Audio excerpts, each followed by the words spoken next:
오늘 말씀의 제목은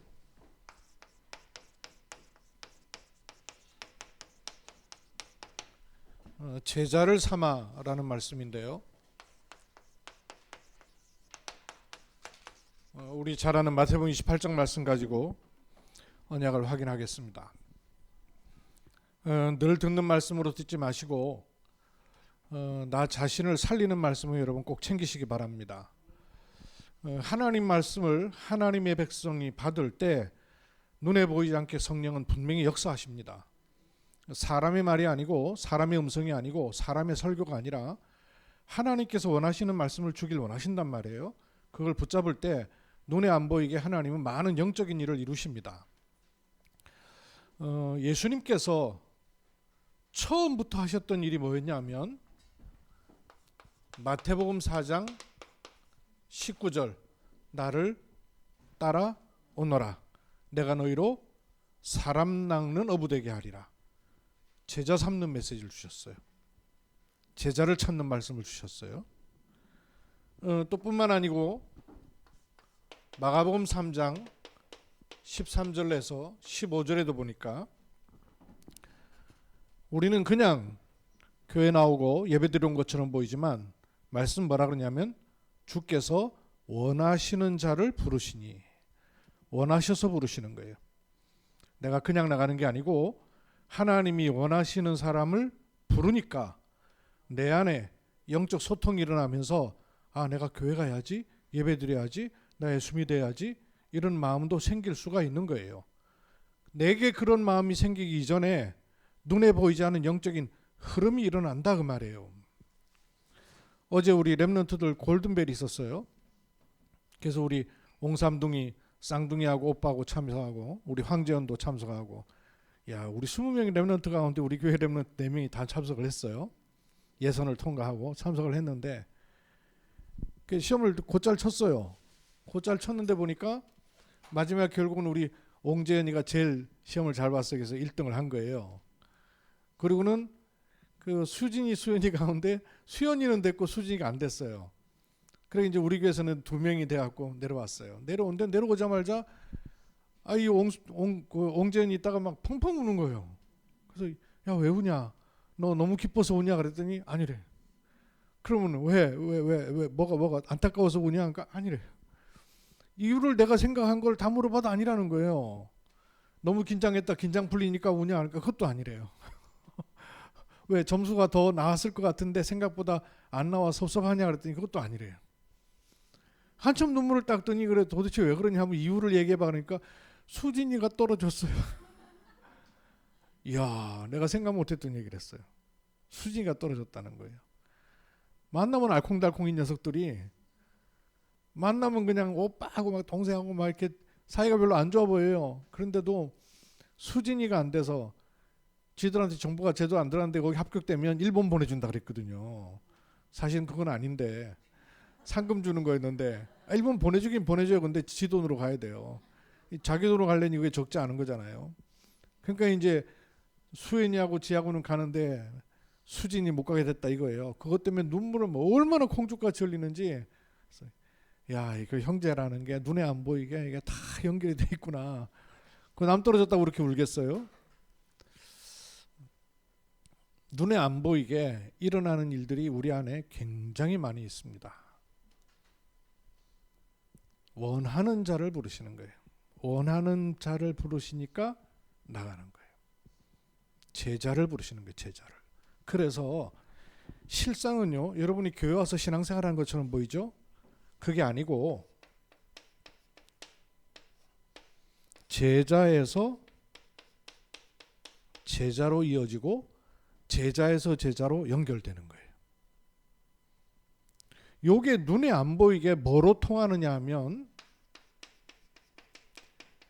메시지에서 메시지로 연결되는 거예요. 누가 제자죠? 말씀에 반응하는 사람이 제자예요. 과거에 제가 대학 사역할 때 그런 얘기 했어요. 광대는 줄을 타고 제자는 메시지를 탄다. 제자는 메시지를 타고 가게 돼 있어요. 그래서 메시지에서 메시지가 잊어진 거예요. 과거 몇십 년 전만 해도 여러분 휴대폰 생각이나 했어요? 이런 거 쓸 거라고? 그 조그만 쇠뭉치가 이웃 사람뿐만 아니라 저 미국으로 스웨덴으로 오스트리아로 연결될 거라고 상상이나 했어요? 이게 연결되잖아요. 눈에 안 보이는데. 메시지에서 메시지로, 제자에서 제자로 이어지는 것입니다.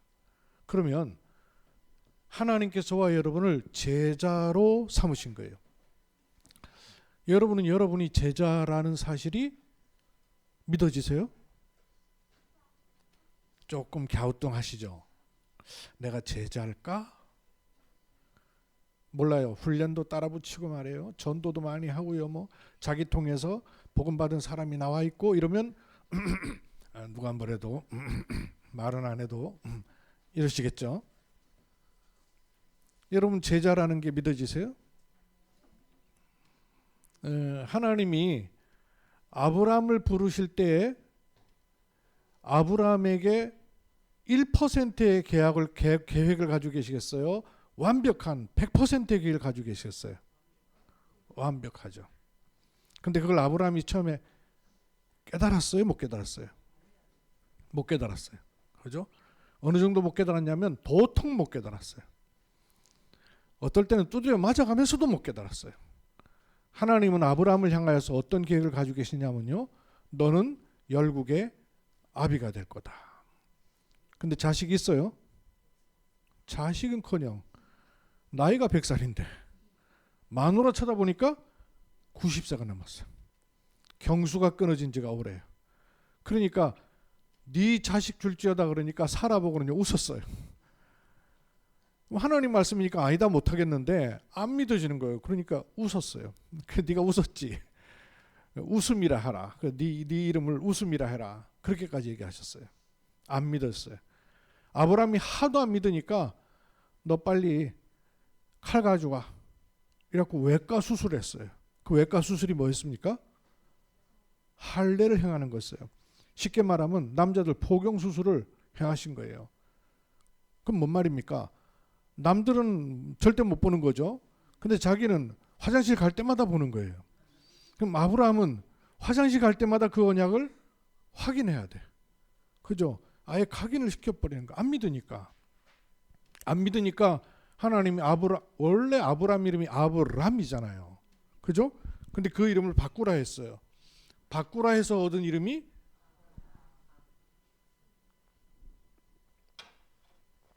그 뜻이 무슨 뜻이에요? 열국의 아비다. 이현자 장로님이 어느 날 이름을 바꿨어요. 나는 복음이 너무 좋아. 이 복음 할 거야. 이름 바꾸시면 동사 수만 갔다 오시면 돼요? 이름 바뀌어요? 뭐 어떻게 하셔야 돼요? 내 이름 바뀌었다는 걸 알려줘야 될 거 아니에요. 그죠? 경당 가가지고 내가 사실은 이름 한 자만 하고 이름 바꿨다. 앞으로 내 이름을 그렇게 불러라. 이름이 부르라고 있는 거 아니에요. 알려야 될 거 아니에요. 그죠? 근데 이름을 바꿨는데 자식이 엄청나게 많은 사람이요. 이런 뜻이요. 아브라함. 근데 자식이 몇 명이라고요? 자식이 하나도 없고 나이는 100살이고. 이런데 이브람은 아브라함이요. 이게 칭찬이요? 쪽팔리는 욕이요? 심은영 집사님한테 야 자식 많네. 다복한 가정이네. 이러면 그게 복이 돼요. 칭찬이 되고. 그죠? 근데 자식 없이 7년을 지낸 집한테 다복한 가정 자식 엄청 많네. 욕되는 거예요. 그거. 그죠? 근데 그 이름을 바꾸라는 거예요. 그 말이 무슨 말입니까? 내 입장 내 환경으로는 전혀 아닌데 아브라함이란 말은 그 사람한테 맞는 말이에요? 하나도 안 맞는 말이에요. 근데 그 사람의 정체성을 어디서 확인하면 돼요? 아브라함이 자기 정체성을 어디서 확인해야 제대로 됩니까? 말씀에서 확인해야 돼. 그렇죠? 말씀에서만 맞아. 마누라 보면 안 맞아. 자기 쳐다보면 안 맞아. 근데 말씀 쳐다보면 맞아. 근데 그 시간이 지나면서 결국 그 말씀 어떻게 됐습니까? 분명하게 성취됐어요. 제자를 삼아 내가 누구보다 제자다. 확정하십시오. 왜? 이 말씀 지금 받고 있잖아요. 제자를 삼으라는 말씀을 여러분이 듣고 있잖아요. 누가 들어야 되겠어요? 제자에게 주시는 메시지 아니에요. 그러면 제자가 제자 삼는 메시지를 받는 거예요. 그 말씀 속에 있다고 말해요. 열국의 아비의 당사자가 누굽니까? 저 블레셋 가족 가운데 자식 엄청나게 많은 왕이 그 말씀의 성취자예요? 아니요. 그 말씀이 떨어진 사람이다 그 말이에요. 그 말씀이 주어진 당사자가 말씀의 성취자다 그 말이에요.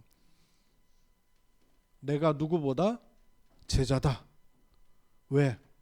그 말씀 내가 받았다. 그렇죠? 제자 삼을 사람, 또 제자로 설 사람은 세 가지 속에 반드시 있어야 됩니다. 그 또한 언약이기 때문에요. 첫째,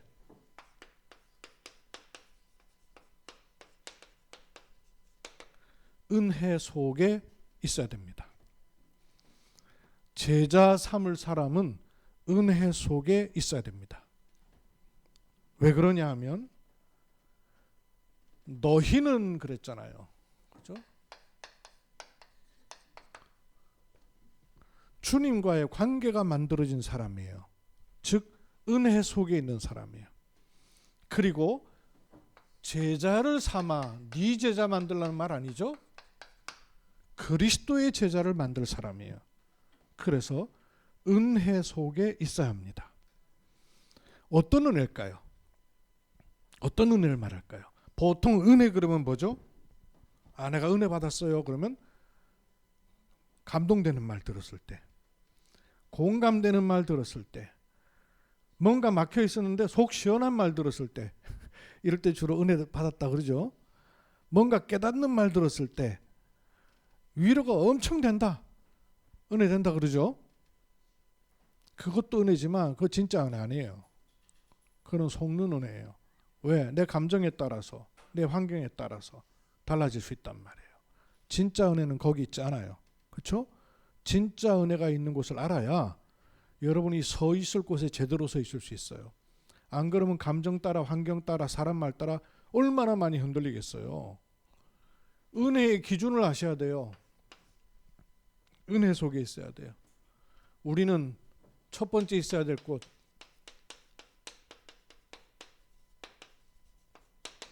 십자가의 은혜 속에 있어야 됩니다. 십자가의 은혜가 뭐예요? 요한복음 19장 30절. 내가 다 이루었다. 이 은혜 아래에 있는 게 은혜입니다. 다른 데 서 있는 건 아니에요. 종교에 있으면서 내가 은혜 속에 있다 착각할 수 있습니다. 그 은혜 속에 있는 거 아니에요. 종교 속에 있는 거예요. 교리 속에 있으면서 은혜 속에 있다 착각할 수 있어요. 왜? 자기하고 코드가 맞으니까. 종종 말씀드리죠. 여호와 증인 아무나 가는 게 아니에요. 그 코드가 맞는 사람들이 가는 거란 말이에요. 착한 사람들하고 잘 걸려 있게 돼 있어요. 교리적으로. 은혜 속에 있다는 말은 그리스도께서 끝내신 그 복음 속에 있다 그 말이에요. 그리스도께서 끝내셨은즉 나도 끝내시기 바랍니다. 두 번째는 그리스도께서 부활하셔서 성령으로 함께 있으셔요. 부활하셔서 성령으로 함께 있는 그 은혜 속에 있어야 되는 거예요. 그렇죠? 그 부활하셔서 성령으로 함께 있는 게 뭐라 그랬어요? 성삼위 하나님은 지금도 뭐로 계신다고요? 말씀을 주시고 지금도 구원 사역을 하고, 세 번째 지금도 능력으로 역사하시는 요 속에 있는 게 은혜 속에 있는 거예요. 이 속에 있는 나란 말이에요. 그게 은혜 속에 있는 거예요. 다른 게 은혜 속에 있는 게 아닙니다. 세 번째, 뭐가 은혜 속에 있는 것이냐면 마가다락방에서 시작된 그 은혜 속에 있는 게 진짜 은혜 속에 있는 겁니다. 다른 건 기준이 바르지 않다니까요. 마가다락방에서 시작된 그 은혜 속에 내가 들어있는 것입니다. 그러면 마가다락방에 바로 그 메시지 속에 있어야 돼요. 부활하신 주님께서 마가다락방에 미션과 함께 주셨던 그 메시지 속에 있는 것입니다. 그 정도가 아니라 마가다락방에 그 비밀 속에 들어있는 것입니다. 그리고 여기 모인 사람들은 그냥 얼렁덜렁 부흥에 참석한 사람들이 아니고 하나님 나라의 일을 말씀하셨단 말이에요. 그 미션 속에 있는 사람들이에요. 마가다락방 속에 있었던 이 은혜 속에 내가 지금도 있는 겁니다. 또 마가다락방에 임한 그 시간표 속에 있는 거예요. 그 시간표 속에 닫혀있던 문도 하나님이 열어버리셨단 말이에요. 흑암에 잡혀서 닫혀있던 사람들에게 오순절 날이 이름에 하나님의 영으로 충만케 하신 그 시간표, 그게 은혜예요.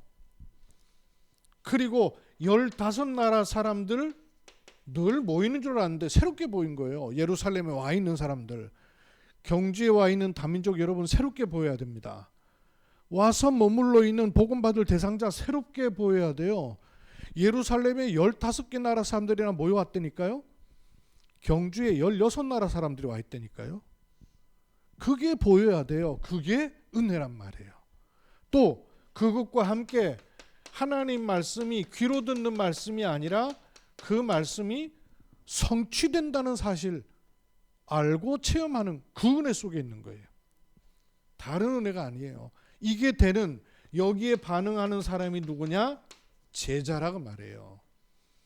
그래서 제자는 또 다른 사람을 제자 삼는 말씀 운동의 은혜 속에 있게 되는 거예요. 렘넌트들이 보니까 글씨 쓰는 게 부담스럽네. 얘들은 이렇게 칠판 쓰면 안 돼요. 선생님들 보세요. 얼마나 잘 쓰는지. 요 속에 딱 들어있어야 돼요. 은혜 속에. 이 은혜 속에 있어야 요 은혜 속에 있는 사람을 만나게 돼요. 그렇죠? 이 은혜 속에 있으면 이 은혜 속에 있어야 될 사람을 붙이셔요. 두 번째, 은혜만 주신 것이 아니라 은혜와 함께 주신 것이 영권입니다. 그래서 그리스도 안에서 주신 영권 속에 여러분이 있는 거예요. 이걸 찾고 인정하고 확인하면 돼요. 왜냐하면 가서 제자 삼을 일은 영권 있어야 됩니다. 영권 없이 돼요? 안 되죠. 사람 한 명 바꾸는 게 영권 없이 돼요? 내 자식도 내 마음대로 안 되는데 영권 속에 있어야 돼요. 그래서 가서 제자 삼으라 라고 말씀하실 때 뭐라고 그러시냐면 귀신을 내어 쫓는 권세도 있게 하려 하심이라 그랬잖아요. 뱀과 전갈을 밟으며 모든 귀신의 능력을 제어할 권세를 주셨으니 그랬단 말이에요. 영권 속에 있어야 돼요. 주신 거니까. 첫째로 여러분 자신이 먼저 이 영권을 누려야 됩니다. 주셨는데 안 누리고 있으면 그만큼 억울한 일이 어디 있어요. 영권 누리셔야 돼요. 전도는 하나님이 행하신 일이고 우리가 이 세 가지 속에 있으면 하나님 붙이시게 돼 있고 하나님의 일을 이루시게 돼 있어요. 많이 붙이냐 적게 붙이냐 안 붙이냐 그건 아무 상관이 없는 거예요. 내가 있어야 될 자리가 여기란 말이에요. 영권 속에 있어야 돼요. 내 자신. 모세에게 출애굽기 1장 3장 1절에서 18절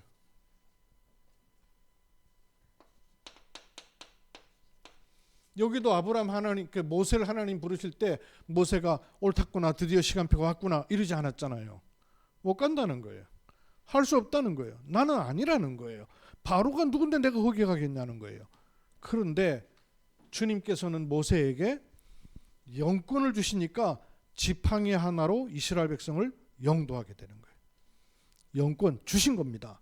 모세가 영권 기르기 위해서 애쓰고 도 닦고 한 게 아니에요. 주신 거예요. 깨달으면 되는 거였어요. 엘리야가 많은 주의를 했다고 생각했는데요, 완전히 낙심했던 시간이 있잖아요. 열왕기상 19장 1절에서 20절. 물과 떡을 줘서 힘을 주시면서 엘리야야, 다가 아니다, 이게 아니고 끝난 것이 아니다, 너 혼자 남은 것이 아니다, 일어나서 힘을 얻으라 하시는 거예요. 영권을 주시는 것이에요. 엘리사가 많은 생도들은 길갈, 베델, 좋은 곳 따라 다 길 타고 잘 갔어요. 열왕기하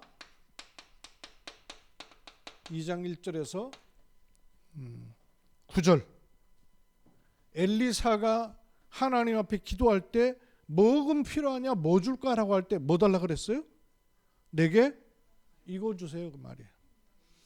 엘리야에게 있었던 그 영권에 갑절을 주십시오, 그 말이에요. 그 말은 뭐 좀 한번 해보겠다 그 말이겠어요? 저 뒤를 보고 있다 그 말이에요. 뭘 해야 될 사람인지 자기를 알아본 거예요. 아, 이것을 위해서는 나는 도저히 안 되는구나, 나로서는 안 되는구나, 이거 주세요. 그죠? 제대로 구한 거예요. 여러분, 가정 가면 우리가 어떻게 바꿉니까? 영권 주셨습니다, 누리시기 바래요.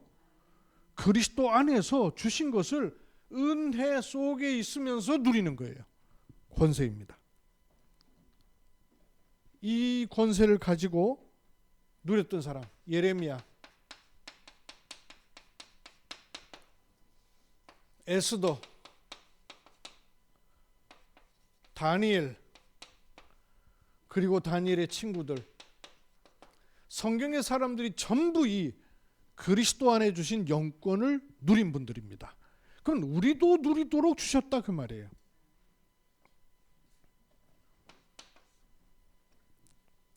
베드로,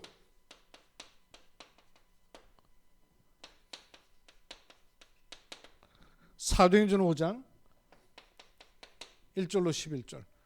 아나니아 삽비라 문제 때문에 설왕설래할 때 베드로에게 하나님이 영권을 주셔서 그 영혼이 하나님 앞에 올바르지 않을 때 불러가 버리셨어요. 우리 잘 아는 바울이 가는 모든 현장에 영권부터 사용하게 하셨어요. 그죠? 그 영권을 가는 모든 현장에 13장 사도행전 5절에서 12절, 16장 16절에서 18절, 19장 8절에서 20절. 바울이 간 중요한 현장마다 뭘 누렸냐? 영권 누린 겁니다. 여러분, 주일 지나고 여러분 현장 들어갈 때 영권 가지고 들어가십시오. 눈에 보이지 않는데 주 예수 그리스도 이름의 권세, 그걸 가지고 가는 거예요. 그걸 누리도록 허락하셨단 말이에요.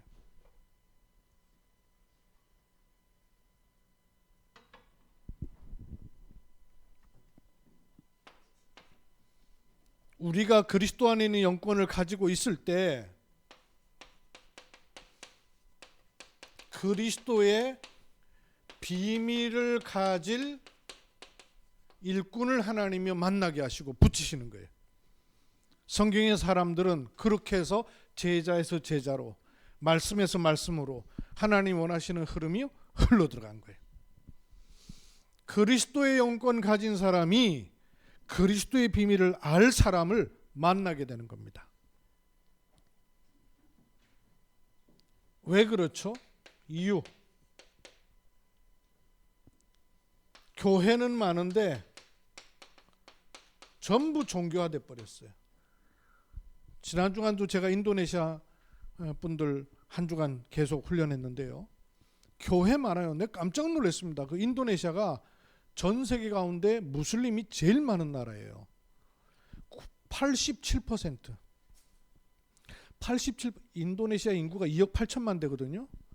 2억 8천만 가운데 87%니까 그건 한 2억 6천만, 2억 4천만 정도는 무슬림이에요. 2억 4천만이라는 숫자가 보통 숫자예요. 그러니까 무슬림판이란 말이에요. 그런데 내가 가보니까 교회가 많아요. 신기하더라니까요. 신학교도 있고 교회도 많고, 교회가 1000명 넘는 교회도 수택에 있어요.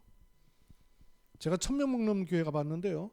목사님 설교 내용이 뭐냐 하면 하나님께서 은혜 주시면 썩은 이빨도 금이빨 된다는 거예요. 성령 충만 받으면 금이빨 된대요. 이래가지고 사람들 저 썩은 이빨 갖고 있던 사람들 앞으로 막 나가고 기도하는 거 있죠.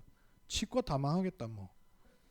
그 불건전 신비주의를 그렇게 대놓고 해요. 대놓고 하는데 사람이 그렇게 모이는다니까요. 기가 막힌 거 있죠. 또 사람들 넘어뜨리고 쓰러뜨리고 하는 이런 거. 에티오피아 가니까 진짜 막 난리도 아니에요. 사람 넘어지지 않으면 교회가 아니에요. 기도했다면 사람들 벌렁벌렁 넘어지고 이래. 진짜 무슨 장풍 일으키는 것도 아니고. 사람들 열광합니다. 저 시골에 갔더니 교회는 엄청 크게 져가지고 우리 공간 2배 되는 곳을 이렇게 나무로다가 엮어가지고 이 사람들 다른 일은 다 힘들게 하다가도 거기 와가지고 열광적으로 찬양을 해요. 찬양하면서 성가대 찬양 시간이 됐는데 이 사람들 얼마나 뛰는지 먼지가 얼마나 가득해요. 마스크도 없는데. 하도 뛰어가지고 메시지 할 시간이 되니까 뽀해가지고 사람이 안 보여. 그렇게 들고 뛰고 있어요. 그러니까 메시지 들어가겠습니까? 그렇게 2시간을 뛰더니 말씀 전할 때는요 다 이러고 앉았어요. 그러니까 말씀이 안 들어가요. 완전히 종교화되고 신비주의되고 율법주의되고 복음 전혀 없습니다. 여러분. 교회에 있어요. 복음 얘기해요. 성경 얘기해요. 근데 복음은 하나도 없어요. 종교화되고 있어요. 교회는 많은데 실제로 복음은 안 들어가고 있습니다. 그러니까 심지어는 인도네시아 신학자가 처음에는 왜 자꾸 한국 목사님들 복음 없다 그럴까 오해했대잖아요. 근데 자기가 자세히 들어보고 한국 와서 훈련받고 하더니 목사님들 말씀 맞습니다. 우리 인도네시아에 복음 전혀 들어온 적 없습니다. 복음 없습니다. 교회는 많고 신학자 많은데 복음 없습니다. 이 복음만 있는 학교를 세워야 됩니다. 그래서 그분이 자기가 선친으로부터 받은 땅을 물려내는 거예요. 제가 땅은 있는데 돈은 없으니까 한국에서 건물을 지어줄 수 있는 건물 지어달라고. 그래서 인도네시아 신학교가 시작된 거예요. 거기 시작된 인도네시아 신학교에 한국에서 일어난 일들 난리 참. 그런 소식은 얼마나 빨리 들어가는지 다락방 비난하는 영상 만들어가지고요 인도네시아 또 뿌려버린 거예요. 그 신학자들이 그걸 보고는 깜짝 놀래갖고 이게 무슨 소식이냐. 그래서 지난주에 또 줌으로 다 만났어요. 다 만나서 앞뒤 전후 좌우를 얘기하니까 그럴 줄 알았습니다. 우리는 복음운동에서 변하지 않습니다. 변질될 수 없습니다. 이러면서 복음운동 하겠다는 거예요. 신학자들이, 목사님들이 하나같이 다 그래요. 밖에서는 그런데 이 안에서 훈련을 10년, 20년 받은 분들이 못 알아들어가지고요 엉뚱한 소리하고 참 기가 막힌 거 있죠. 그거 하나님 계획이에요. 복음은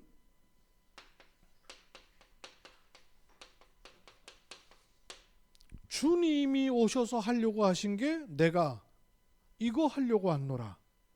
전도하려고 왔다 그랬어요. 당연한 거예요. 주님이 하려던 것을 우리가 이어가는 거예요. 너무 당연한 거죠.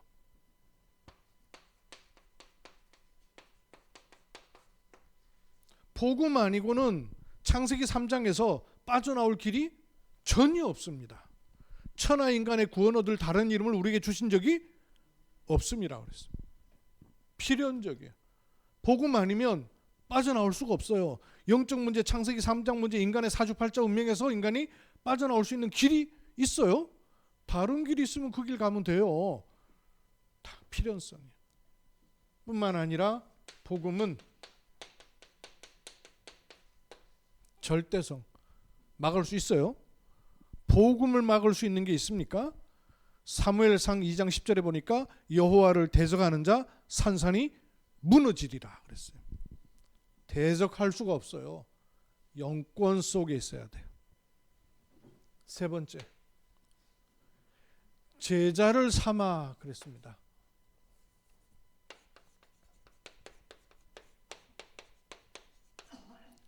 메시지 속에 있어야 돼요. 제자를 만들어요. 어떻게 제자를 삼겠어요? 제자 삼을 메시지 속에 내가 있어야 돼요. 내가 요 세 가지 속에 있으면 또 다른 사람도 요 세 가지 속에 있도록 하는 것이 기준입니다. 내가 가지고 있으면 주는 것은 하나도 어렵잖아요. 세 가지 속에 있는 거예요. 그리스도의 제자와 함께 은혜 속에 있어야 돼요. 사람 제자가 아니에요. 가서 제자 삼으려면 영권이 있어야 돼요. 안 그러면 가서 내가 무너지는데, 가서 말리는데, 가서 환경에 시달리고 후들리는데 어떻게 제자 삼겠어요? 가서 영권으로 딱 서야 제자 삼을 수 있는 거예요. 세 번째, 메시지 속에 있어야 됩니다. 왜요? 제자를 삼아 뭐 하라 그랬어요? 뭐 하라 그랬어요? 가르쳐 지키게 하라 그랬잖아요. 그럼 메시지가 있어야죠. 가르쳐 지키게 할 메시지가 있어야 제자를 삼을 수 있는 거란 말이에요. 그러면 어떤 메시지 속에 있으면 좋을까? 첫째로 너희는 그랬단 말이에요. 마태복음 28장에 너희는 나를 확정할 수 있는 메시지 속에 있는 겁니다. 나를 확정할 수 있는 메시지 속에 있어야 돼요. 내가 늘 흔들리면 어떻게 제자를 삼겠어요? 그러니까 나를 확정할 수 있는 것이 스스로한테 없단 말씀이에요. 내가 어느 정도 확신 가지면 되겠어요? 내가 어느 정도 배경 가지면 되겠어요? 내가 어느 정도 소유 가지면 되겠어요? 아니란 말이에요. 나를 확정할 수 있는 메시지를 가지면 돼요. 그게 나를 제일 확정할 수 있는 게 뭘까요? 성삼위 하나님 속에 있는 나, 이거란 말이에요. 그죠? 이게 나를 보는 첫 번째 기준입니다.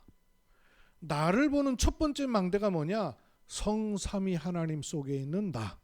그래야 돼요. 그죠? 자존심 때문에 억울하고 상처 때문에 휘둘리고 내 배경 때문에 녹록지 않고 스스로의 가장 내가 스스로 미울 때 있잖아요. 그죠? 스스로가 너무 힘들 때 있잖아요. 그럴 때 빨리 벗어나야 돼요. 왜? 성삼위 하나님 안에 있는 나, 요걸 찾아야 된단 말이에요. 스스로에게서 스스로를 찾고 문제 속에서 스스로를 찾고 상처 속에 스스로를 찾고 어떻게 하겠습니까? 못 빠져나와요. 계속 늪이에요. 성삼위 하나님 속에 있는 나, 이 내가 가장 정확한 나예요. 이거부터 여러분 확정해야 돼요. 스스로를 확정짓는 메시지가 있어야 돼요. 누가 뭐라 그래도 환경이 어때도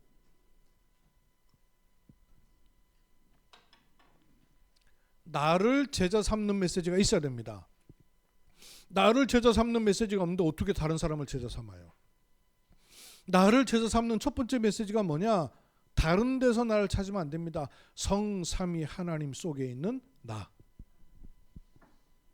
두 번째 어디서 찾으면 돼요? 두 번째. 그게 두 번째 망대예요. 두 번째 망대가 뭐예요? 보호자의 축복 속에 있는 나. 요게 나를 확정하는 거란 말이에요. 나를 딴 데 찾으면 안 돼요. 예수님의 어머니가 12살 아들을 가는 길 중에 찾으니까 없잖아요.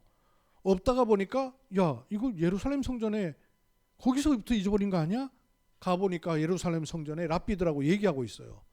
그 예수야 여기 왜 있냐 그랬더니까 예수가 뭐라고 말합니까? 내가 여기 있을 줄을 모르십니까? 이러잖아요.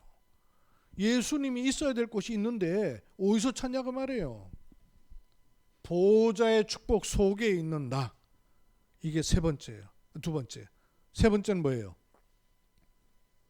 세 번째 망대가 뭐예요? 지금 내가 7망대 얘기하는 거예요. 이걸 꼭 표현해 줘야 됩니까?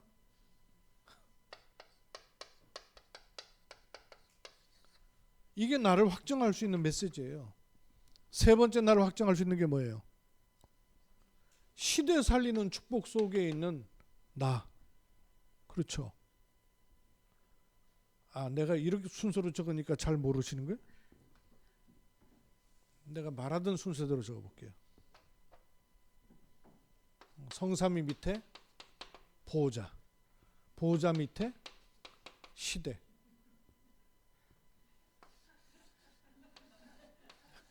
이제 좀 알아보시겠어요?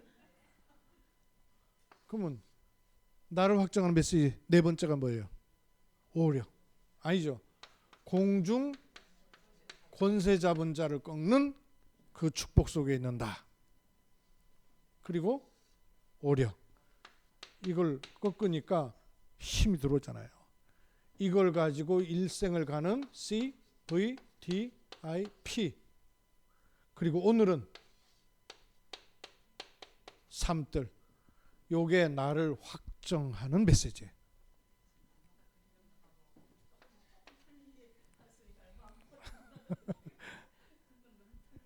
나를 확정하는 메시지를 딱 가지고 너희는 두 번째 뭐라 그랬죠?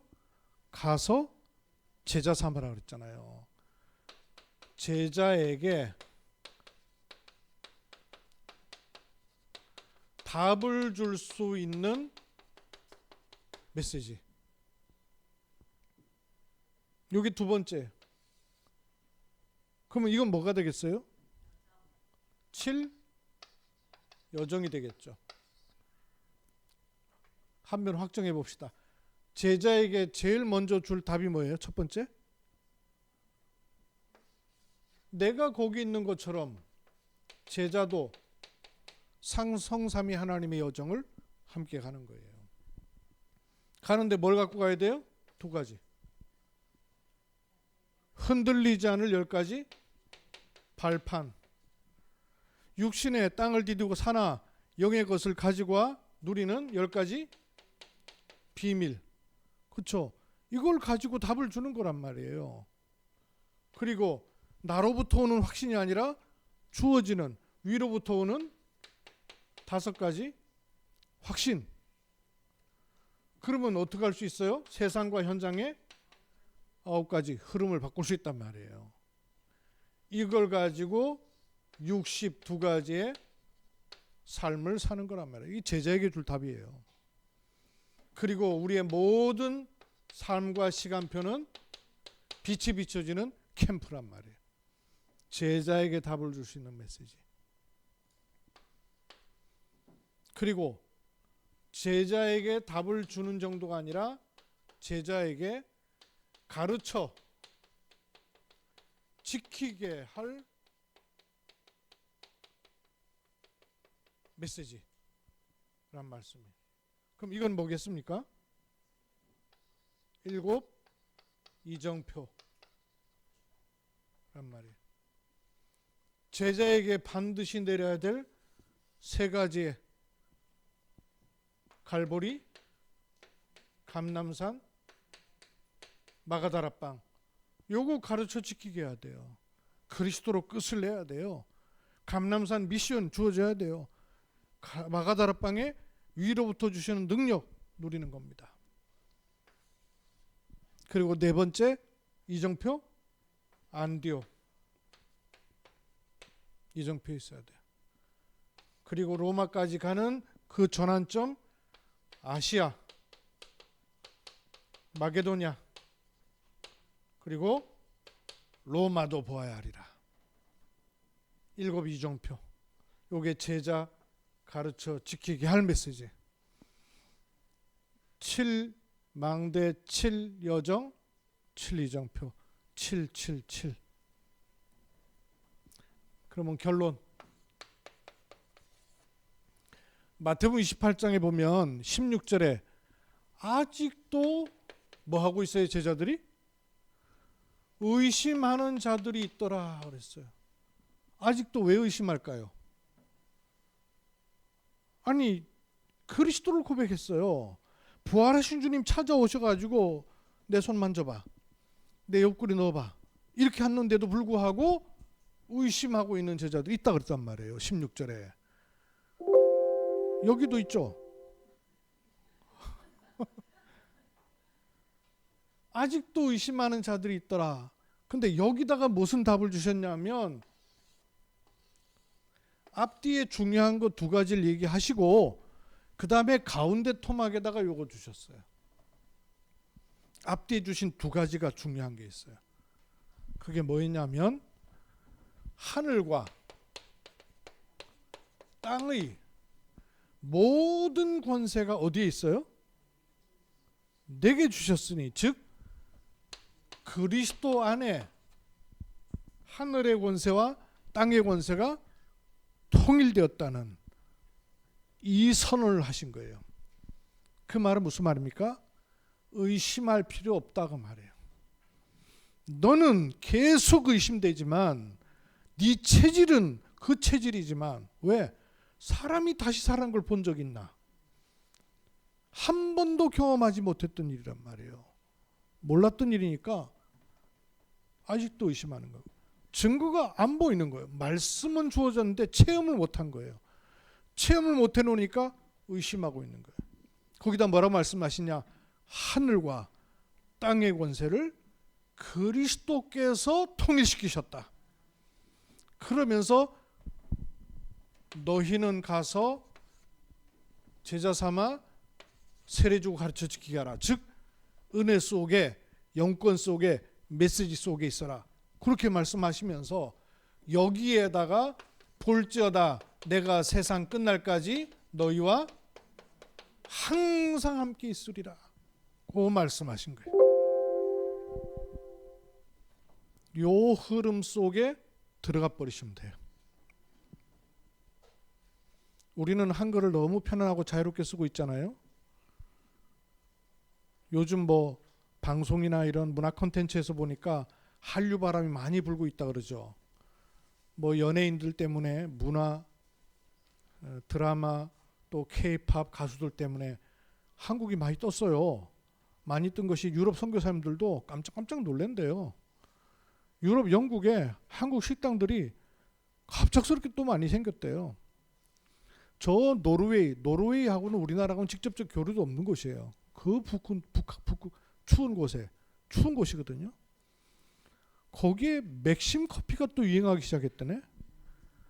이래가지고 맥심 커피를 수입하려고 온갖 방법을 동원하다가 보니까 주변이 바뀔 정도로 그렇게 영향을 입히고 있대요.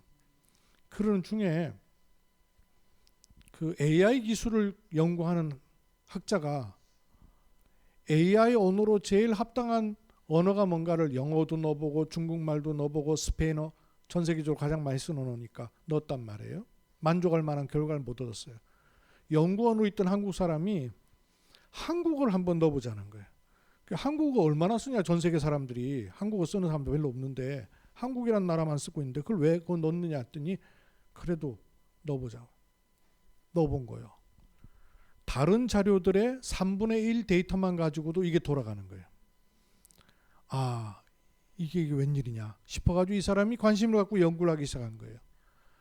그러다가 한국에 와가지고 이 사람이 쭉 한글에 대한 조사를 해보기 시작한 거예요.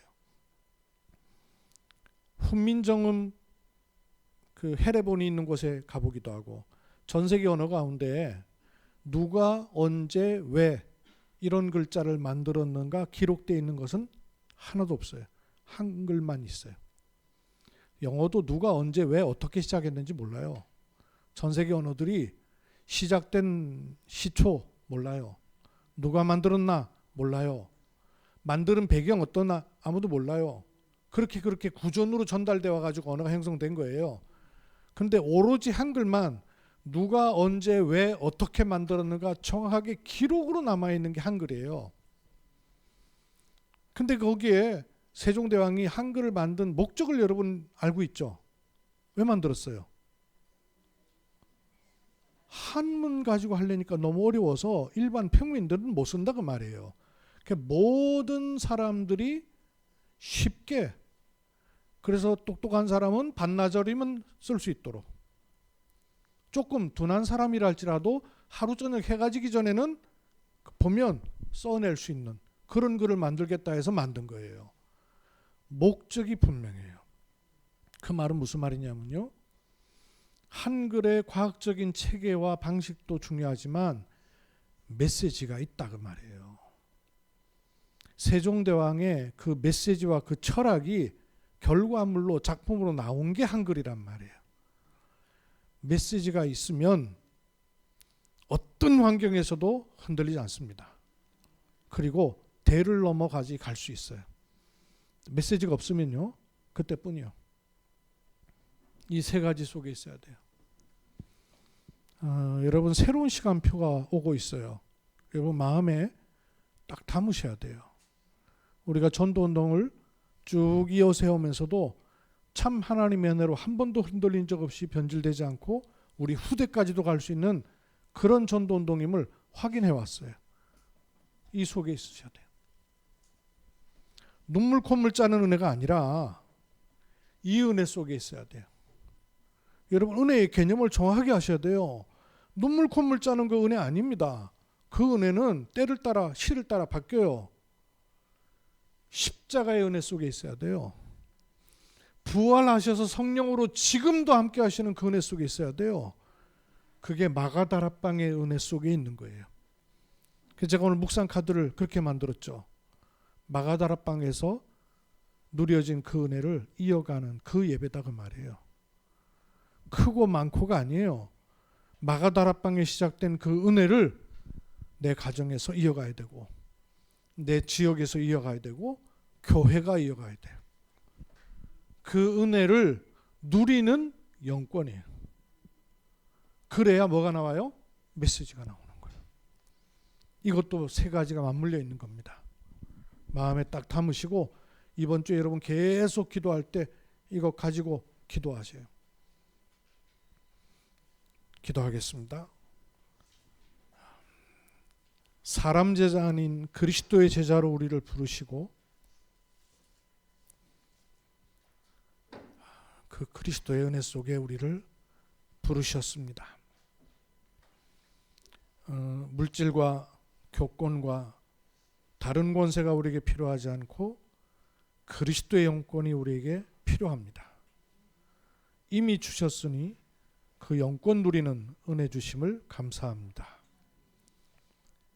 다른 말에 귀를 기울이고 흔들리지 않을 메시지를 주셔서 나를 확정하는 메시지, 제자에게 답을 줄 메시지, 제자를 가르쳐 지키게 할 메시지, 이 메시지 속에 있도록 하나님 은혜로 충만케 하옵소서. 한 주간 동안도 내가 누구며 내가 어디에 서 있으며 내가 무엇을 해야 되는 사람인가를 말씀 안에 분명케 되는 은혜로 충만케 해 주옵시기를 주 예수 그리스도의 이름으로 기도하옵나이다. 아멘.